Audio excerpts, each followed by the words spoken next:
Ramsey, your homegirl here, and I wanted to make a video of about 7 different tips that will help any aspiring baker or cookie decorator selling goods out of his or her home. It's been about a little over 4 years now. I started my own cookie adventure with my cottage business, and I had a lot of questions in the beginning. Where to go from here? What do I do now? And how do I find customers? And so I just thought I would write down a few things that I have kind of learned along the way that would be helpful for you as you start your baking journey. First and foremost, before we jump into the tips, you have to absolutely 100%, no question about it, have a big passion for baking and cookie decorating. If that passion is not there, it's not gonna work for you. There's a lot involved in cookie decorating. It can be stressful, it's a lot of work, there's a lot of dish cleaning involved. Sugar and flour go everywhere, so you have to be dedicated to every part of this process. Good, the bad, and the ugly. And if your passion for cookie decorating isn't there, all that other stuff is just gonna get in the way of that, and you're gonna give up and burn out so fast. As with any profession out there in the world, if you don't have a passion for what you're doing, it's gonna be more work than fun. We do not want that to happen. So, now that we've established you have a passion for baking and cookie decorating, let's jump into those tips. Tip number 1, know the cottage food laws for your particular state. So when you decide to bake and sell goods out of your home, you are what's called a cottage food baker. And there are laws that you actually have to follow.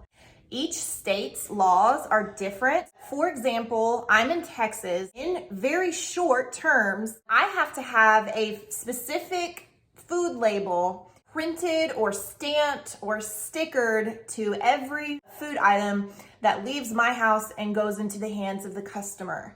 Also, I have to have a food handler's license. Now, those things aren't super difficult to attain, but you do need to become familiar with your state's laws so that you can be officially official, professional, and sell goods legally out of your home.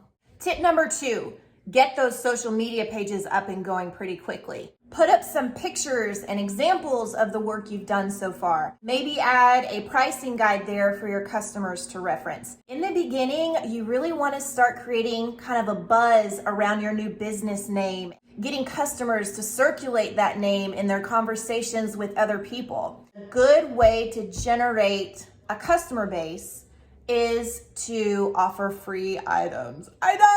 I know this is a difficult pill to swallow, especially in the beginning when you're wanting to start making money. A couple things that I did when I was beginning and wanted to get my name out there, I set up a milk and cookie table in my driveway in my neighborhood around Halloween one year. I decorated the table all Halloween themed and invited all the neighbors to come down and just sample whatever they wanted to that was available on the table that day. And then I had a jug of milk to just kind of top it off. I had my business cards and social media handles there ready for them. It was so much fun. The neighbors enjoyed it, and I got a couple of orders out of the deal. I ran contests and giveaways on my social media pages for free cookies. There's so many different options that you can put a free cookie in somebody's hand. They're gonna love it. I know it's work for you, but in the end, it does pay off to do that.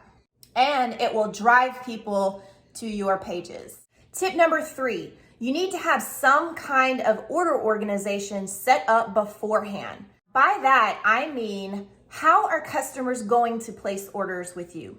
A text message, a message on your social media page, a Google form. There's so many different options. My advice is to narrow it down to 1.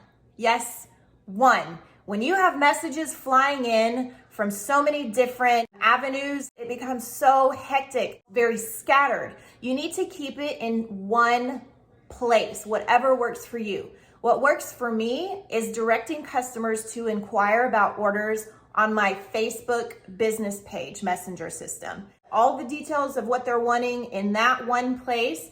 Everything is recorded so I can go back and reference prior conversation with that customer if needed. It's just what works best for me. So find out whatever method works best for you, emails, Google Forms, Facebook Messenger, and roll with it. Tip number 4, dedicate a space in your kitchen, your pantry, a rolling cart, something to house all of your cookie decorating supplies. Your supplies are going to multiply as you get going in your business. You start accumulating things and you're wondering how you're going to store these items.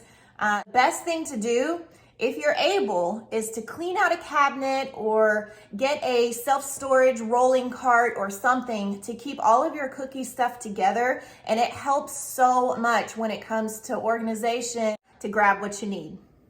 Tip number 5, I repeat, do not spend a bunch of money on decorating supplies in the beginning. You don't need everything in the beginning. You need just some very minimal tools to start your business. As you hone your skills, as you learn different techniques, that's the time, little by little, that you can add in special tools like the airbrush and the projector. Those things you can add to your cookie arsenal as you perfect your skills. In fact, I am going to make another video dedicated only to cookie supplies that you need at different stages of your cookie career.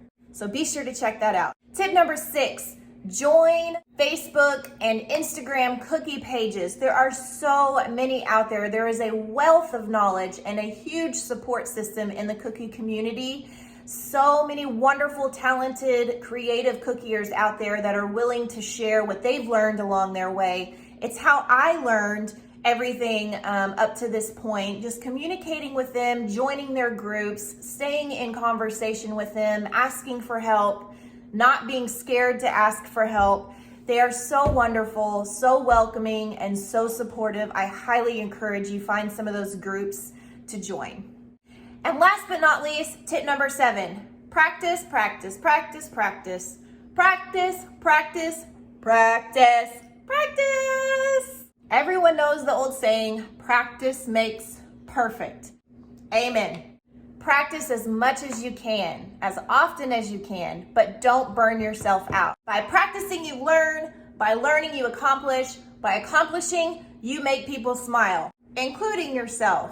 Thank you so very much for tuning in to these 7 tips. I hope you found something useful and that can help you along your way of becoming an awesome baker, a wonderful, talented cookie decorator. If I can ever help with anything, please don't hesitate to contact me. I would appreciate any like and subscribe to this channel. It certainly helps me out as well. Have a wonderful day, and as always, if you need anything, holla at your homegirl.